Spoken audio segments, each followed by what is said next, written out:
Didn't that sound good?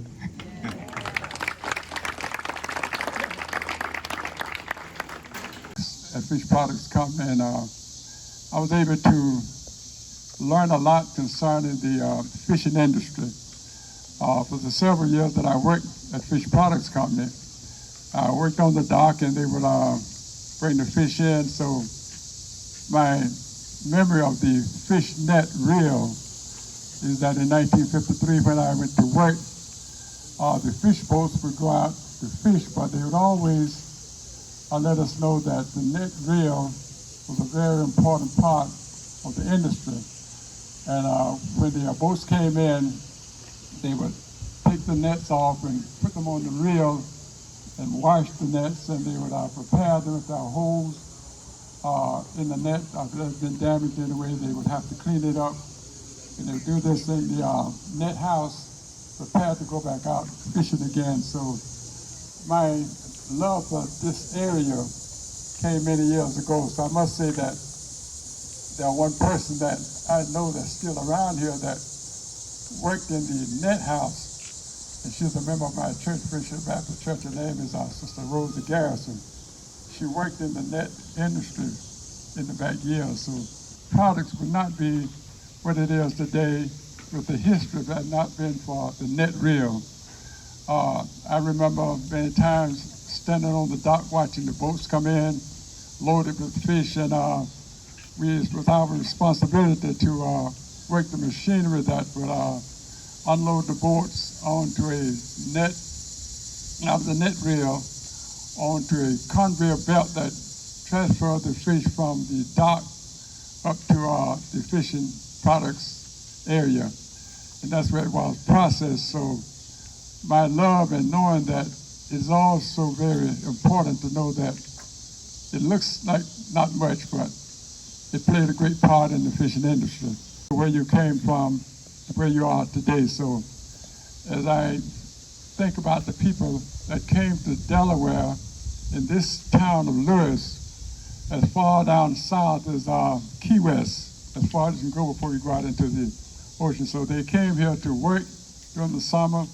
They were grateful to travel that far and be able to educate their children, send them through college, that they would have a better way of life. So I'm grateful when I think about this. I thank God that I know as much as I do about this fishing industry, and as much as I know about this fishing net reel that we have here. Speaks for me. There was a man named the Reverend Pedro Phillips. He said that God had called him to preach, and out on Bunker Road where we live, he would, on Sunday morning, he would come out and he would put up his little podium and he would preach to the people.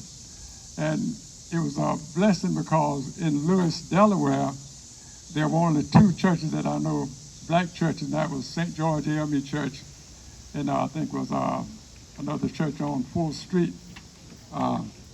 They called St. Paul. St. Paul and St. George were the two churches here. So out on Bunker Road, Reverend Phillips would come out and preach on Sunday morning, deliver his message. And it was amazing to me that for the first few years that I was here, it was a spiritual journey. Then one day we met with the owner of the Fish Products Company, Otis Smith.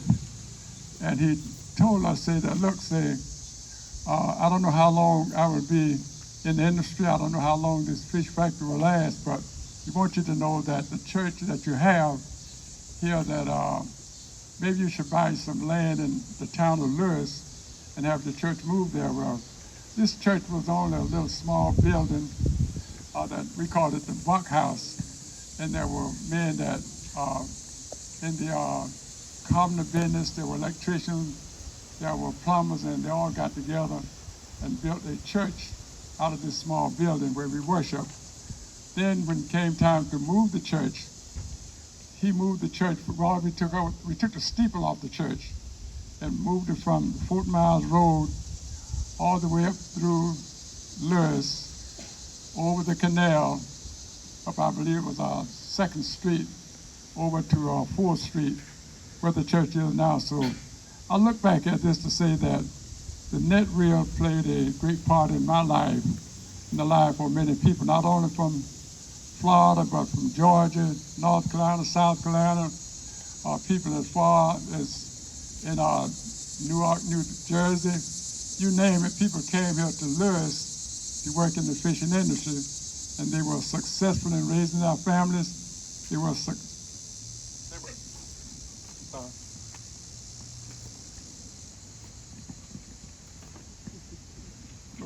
I'm sorry. So we are so grateful that what has came to be today with this net fish reel is a part of history that I would like to see remain in Lewes. And because in Lewes, there are some people. It is my pleasure to be here this afternoon in my hometown. I get my little notes together. When Mr. Collick asked me to come and we were talking informally one day and talked about the Manhattan reel here, and I thought, and he was telling me some of the things going on, I thought, oh no, I've got to get over there and let people know my mother was connected to that, not the wheel itself, but the people who came up here to work in the Manhattan industry. I'm truly honored, as I said, and I've asked to do this brief speech about my mother's connection with the wheel. Lockwood, Raleigh, Parkers. These families these families and others were the most hard-working, dedicated, family-loving people, I would say, in Sussex County. If you came here, we had a flourishing African-American community in this area. Everyone loved each other, went to each other's homes. The women were all excellent cooks. They were all just excellent people to be around, and they trained all of us to make sure we got educated. We heard get educated from our neighbors, everybody. That was the thing in Lewes. You have to get your education. And the single mothers here sent their children off to Delaware State College for the Colored and the high school for the Colored at the time, or Howard High School in Wilmington. You had to get money to do that because they only went to 8th grade education in these little towns down here in Sussex County. So the parents worked hard to make sure their children got their education and by going further to Dover and Wilmington. We love this area and my family, thank you. Lived across from the Mayor's Hotel. My grandmother, where I was raised a lot when my parents went to work in Maryland, I did a lot of running and playing right back there on that road as a little girl, and I'll never will forget the little bungalow we lived in, which was sold later and moved down on Politown Road behind another home. It's still there, I understand. As a toddler, I would walk uptown, and I just want to let you know, when we walked uptown as kids, we had a policeman that walked the streets. He knew all the families and treated us like we were one of his children. Nothing like you hear today. There's so much to share and preserve in the African American history in Lewes that one could speak for hours, and I can do that too. But I just want to give you a brief highlight of who we were. Came here, as Reverend Edwards said, and they were in the early 50s. Around 54, 55, I can remember my mother taking me in her car and taking me over to Lewes Beach to sell these gentlemen clothing and shoes. They were called the Hawford Frocks Catalog and the Mason Shoe Catalog. I looked it up on the internet to make sure somebody decides to say, oh, that's not true. They existed. I even held them in my lap, and it's not fantasy. I remember my mother and I sitting and talking about those days before she passed in January of 2020. And she said, these men like to look good and go to church when they were off. So she decided with her little business mind to do something about it, as she did with School Bus in Milton. And she got her little catalog business going. It worked, and I was with her at the age of 7 or 8, so I do remember the smiles and kind comments when my mother delivered the purchases of these gentlemen. This may seem like a small thing in today's world, but in the Jim Crow era, which we all lived in Lewes as well, this meant a lot to the Manhattan fishermen and others in the community, because she did expand and go to others as well, to be able to get some decent looking clothing and shoes when they were not working, so they were able to go to church and go to each other's homes. I say to the mayor and city council and African American history and all of the city of Lewes, The African American community existed here. It was a very good, flourishing community. It contributed to the economy and society here in Lewes, and we want to thank you for appreciating these efforts. I say to you today, African American history is nothing to be erased, it is to be preserved. This wheel is a part of the preservation of history in Lewes, Delaware.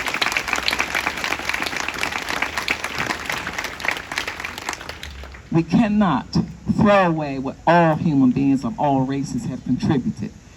To not have this wheel here would be throwing away a piece of the African American history in this African American, once African American, all African American community. So I leave you with this quote by Booker T. Washington. Quote, a sure way for one to lift himself up is by helping to lift someone else.